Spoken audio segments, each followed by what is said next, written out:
Okay, I figured we'll try something a little different here. Let's actually go outside since it's nice. That's my Cushcraft R5. It gets used for 20 through 6 meters. Up on the house, there's a scanner antenna, the vertical for VHF, UHF ham radio, and the Super Magnum mounted on the chimney. And you say to yourself, what the heck is a Super Magnum? Well, that's the antenna that I use for my classic CBs. That one is the original version, has a gray matching coil or matching transformer cover, and four one-piece 108-inch radials. The antenna itself is approximately 18 feet long, and it's a grounded end-fed half-wave. So what's it look like up close, and what's the story? Well, I happen to have one here, but the story starts way back in 1963. This was the original antenna. It was a half-wave end-fed, and it had 54-inch radials and nothing on the top. Well, antenna specialists decided that they'd spice things up a little bit.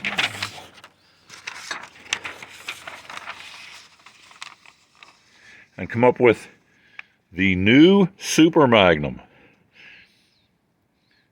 And the difference between the two is that fancy schmancy little ball on the top. That's called the Statolite Noise Reducer. Okay, and you notice it says the Super Power Play Transformer. Well, once again, that's another what the heck is that? Well, hold on. Let's see if I can do this without my stuff getting blown away. This is what it looks like.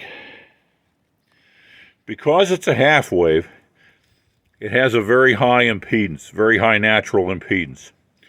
So the way that they fix that is that they take a coil and put the coil between the radiator and the ground, tap it at the 50 ohm point, and then you have a DC grounded antenna that's got a pretty wide bandwidth.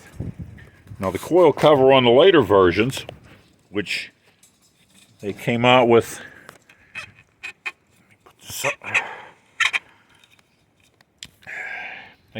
these about a year later.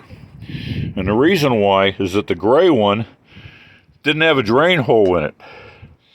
So when it filled up with water, it stayed full of water. They thought it was waterproof, but there's no such thing as being waterproof. So here's the main part of the antenna, the 4 vertical sections, the top piece with the famous Statolite ball. And I have to say it does work.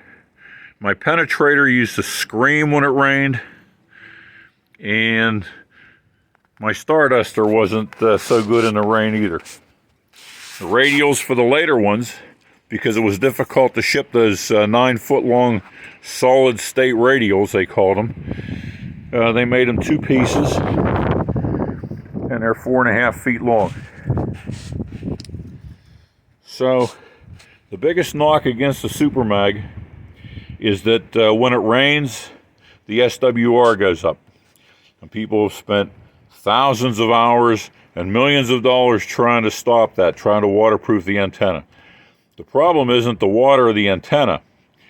The problem is that the rain wets the ground and changes the capacitance between the antenna and the ground. It doesn't matter if you run it like mine, where mine is on a steel pipe that goes straight into the ground. It still changes the capacitance between the radials and the ground, and the SWR goes up when it rains. And the only thing that you can do is to deal with it. Okay, that's enough of the Super Mag.